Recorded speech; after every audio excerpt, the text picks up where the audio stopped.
Right then, let's get into it.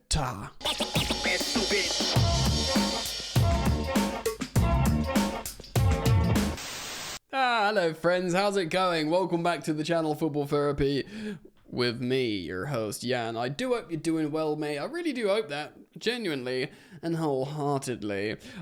Yes, welcome to, not really, just Chelsea news / European game preview. Of course, Enzo Maresca's just spoken in his pre-match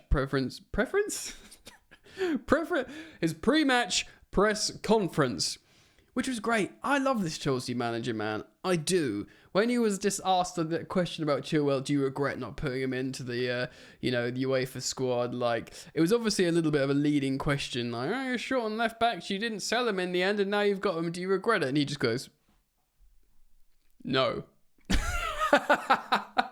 Just to shut the guy up, if anything else. Now, obviously, I like Chile. If he can somehow reignite his Chelsea career, that would be warm fuzzies. But I'm kind of okay either way, because I want what's best for the team now. Anyway, I really do enjoy his press conferences. So we're going to speak about the game. And not that I know much about Ghent, but I'm going to speak more about Chelsea and what is actually the B team. A very, very strong B team. And actually, there's a couple of reasons why I like the Conference League. One, well, there's three reasons. One, because we're finally back in Europe, and I've been waiting to be back in Europe. You know, it's so and so important for us. So that's important. Two, it's an opportunity to win a trophy that we've never won, and should we win it, we would become the first team to win every single trophy available, which is nice in itself. It's an accolade. And three, because it's the Conference League, you can get away with just having a B team. I know Chelsea just have immense quality, strength, and depth, probably the most in the Premier League. But you can have, you can fully rotate. If it was the Europa League and you're playing against some other bigger clubs, you might be tempted, might have to put a couple of the Premier League players in. Maybe Cole Palmer would have been listed in the Europa League squad. Of course, he wasn't listed in this Conference League squad.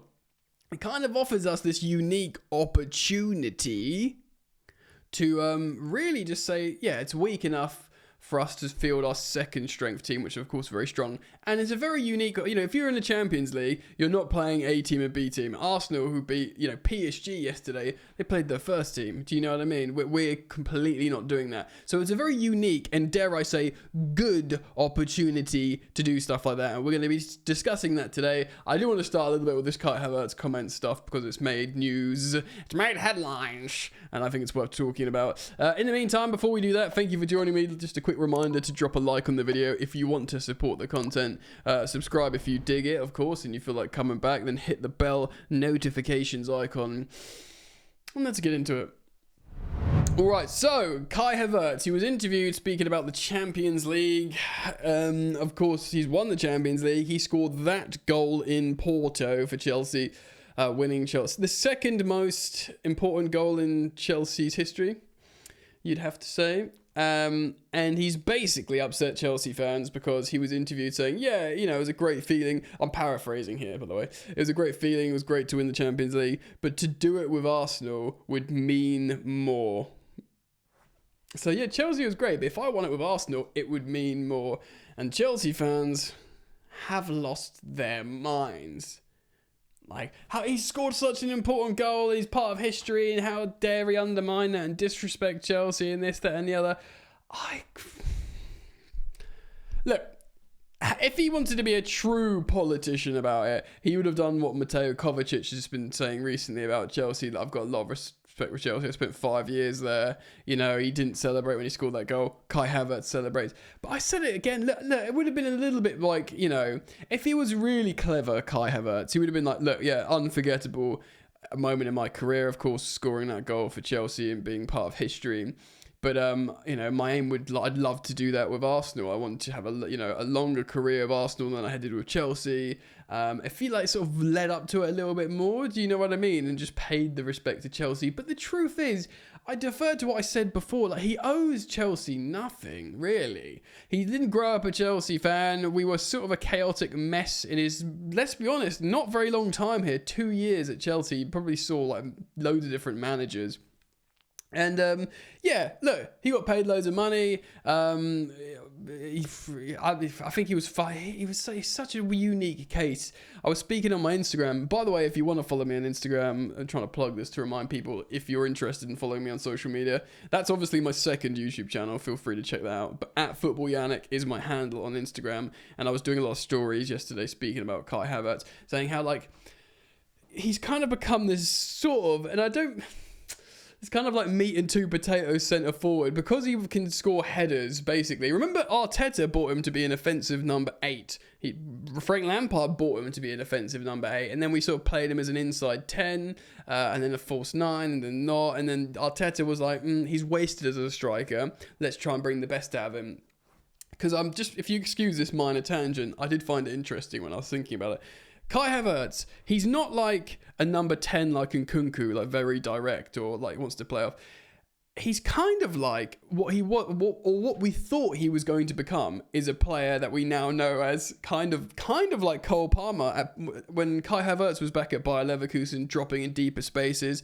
He's not as creative as Cole Palmer, but we thought he was going to become that kind of like floating around player, like elegant, both feet. And he's kind of just becoming, because he's, can work hard and he's good in the air, he's kind of become this like just play as a striker and will put crosses into the box to you. Scored a good header in the Champions League yesterday. But I do feel like, because I think Kai Havertz is an excellent footballer, I just feel like it's interesting to see him deployed as this. I feel like it's a little bit wasted personally. As a fan of his... profile, essentially. Anyway, I'm happy we sold him.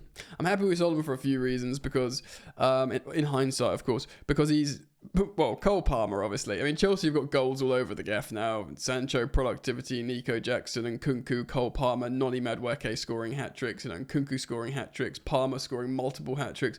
Like, we're not short for these sort of attacking midfielders and goal scorers.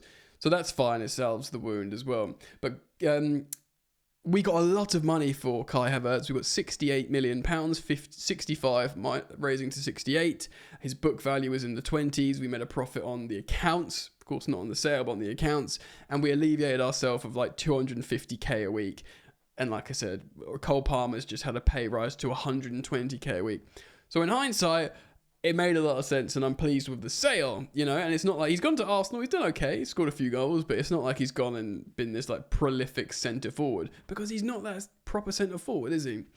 So I'm pleased with the sale, and I don't have any grudge against the guy at all, like a bit like Timo Werner now at Tottenham. I've got no grudge. Mason Mount was a bit different because of the romance to his story, and then going to Man United is a bit bleh, but I've sort of shaken it off.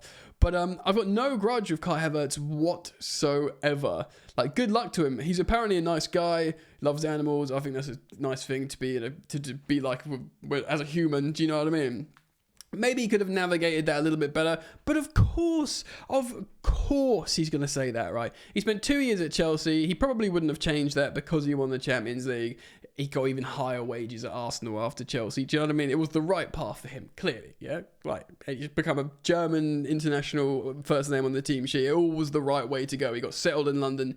Then he goes to Arsenal. He signed a long-term deal at Arsenal on increased wages in what is a very good team. Of course he's going to be like, right, I'm going to be all in on these guys and make these guys love me. It's an easy win for Arsenal fans. Who is he out to please right now? Chelsea fans or Arsenal fans?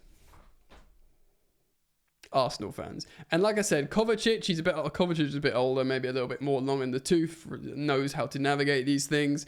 I just don't have an issue with it. Like I said, he could have been a little bit more like, I'll be forever grateful for my experiences at Chelsea, but now with this project at Arsenal, it would mean so much for me to do it here where I feel settled. Something like that. Do you know what I mean? But he kind of consolidated it and just until it would mean more. Fine. What I probably would. He's probably just being honest. He's not saying I hate Chelsea. I wish I never went there. I don't know why. It's just made people go pretty nuts.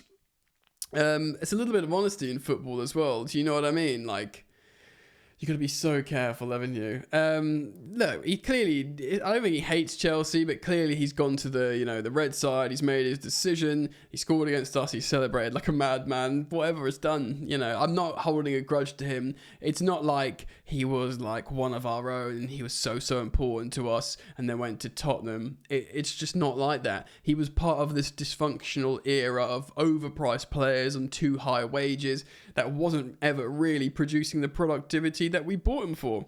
We had an excellent sale from him. We got loads of money. We alleviated ourselves of said high wages, and we've gone on. The fact is, we've gone on to get much better players for what we wanted out of that kind of role. Cole Palmer is twice, 3 times the player as Kai Havertz and younger than him. So, no disrespect to Kai. I do think he's a great player, but I just think people need to just chill out and get over it. It's funny, isn't it? Like, there's beef with Mason Mount, now there's beef with Kai Havertz, and they're the ones that combined for the Champions League winning goal. Still, it's in history, and no one there, trust me, they ain't going to throw away their medals, and Chelsea aren't going to stop flexing their second Champions League, so everything's alright. Right, we play again in the Champions League tomorrow night. Maresca's spoken about that. Of course, Palmer's not in that squad, neither is Ben Chilwell, so let's build a lineup together. As per usual, I'm going to be using Footbin because it's a good opportunity to do that. I may need to make sure I change the formation. We're going to look at it as a 4-2-3-1. Yeah, okay. Yeah, man, but this is yeah. So let's do this right. Firstly, it is going to be B team settings. So Jorgensen in goal, the Chelsea goalkeeper, having a chance to show that he might not do howlers like Rob Sanchez. Pretty darn easy for the centre-backs. It's going to be Disasi and Badiashile. You can bloody hell put the farm on it. Now, for the moment, at left-back, I am going to put Vega. So, we have had games under Maresca where we've not had inverting players, but we're playing Renato Vega, CDM centre-back, CDM centre-back, left-back. Versatile player. Now, this is going to be tough, actually. Well, let's put Mudryk in, because the fact how Enzo Maresca spoke about Mudryk in his pre-match press conference kind of inferred that he would start here, which makes you think as well, Pedro Neto at his preferred right wing position. Now, Nkunku will be up top. Absolutely no doubts about that. And we might see Mark Gu coming off the bench. Right back. This is tough, isn't it? I really want to see Josh Achimpong, but the fact how we didn't see him against Barrow was concerning, which makes you think we will definitely not see him here midweek. Could we take a risk and start Gusto? And then, should we just be honest, guys? It's going to be Tosin in the right centre-back and Disasi at right-back, isn't it? It's just going to be, which will mean, this will suit us a little bit more, because it will mean Renato Vega will invert into the midfield. Left-footed Badiashile will move over to left centre-back. Tosin will play in the middle, and Disasi, it will be a back three, and with these players like that, that will be the lineup. So Renato Vega there. So who's he going to be joining in the midfield? Well, you could bet your bottom dollar on Joao Felix. Oh, wow, playing in the number 10. Still listed as a left winger here on this Footbin website. We're getting close now, guys. I think Dewsbury Hall will start here. He will be the left offensive 8. I think Joao Felix will maybe go into the right offensive 8, despite saying he's a left winger, but I think he will go more there. Which means it will be Renato Vega going into the midfield, occupying the central defensive midfield spot, creating a box midfielder with a final midfielder here, which I'm hoping is going to be Romeo Lavia, if he's fit and raring to go. Of course, we saw Cesare Casside play that role against Barrow, but I feel like this is the level of B team that we are expecting to see. So like I said, Joao Felix might sort of linger here a little bit more, which would give more space for Dewsbury Hall to go here, which would give more space for Renato Vega to go here and join Lavia, and it will become a 3-2-2-4? Wait. 3 centre backs, 2-2, 3-2-2-3. I think. Correct me if I'm wrong. Damn, that's confusing. Obviously, very, very strong. Should be too much for opposition. We will have available players on the bench to come on and offer additional strength. Maybe not so much attacking, but certainly functionality and a couple of centre-backs, because I know they're listed in the team, like the first choice centre-backs and stuff. But ultimately, look, this should be too good for the Belgium side. So that's the lineup I'm going for. Opportunity for players to impress. I suppose the defence locking it down, a clean sheet would be massive. They're surely capable of that. But it was really a chemistry thing, a functionality thing, and understanding through the B team that don't have that much time. Opportunity to play together, maybe. Players that could benefit from a good game. Joao Felix running the game again. The thing is, Felix is so screwed because he's the deputy to Palmer. So he's just done out here. But, you know, would do him no harm because he didn't come off the bench last time. So if he has a really influential game here, maybe Maresca thinks, you know what, if Palmer's like flagging a little bit, let's just give Felix space to cook. And Kunku scoring more goals would be good for him. I wouldn't mind Pedro Neto really having an influential game. And as always, of course, Mudryk, just waiting for him to catch fire and show what he can do.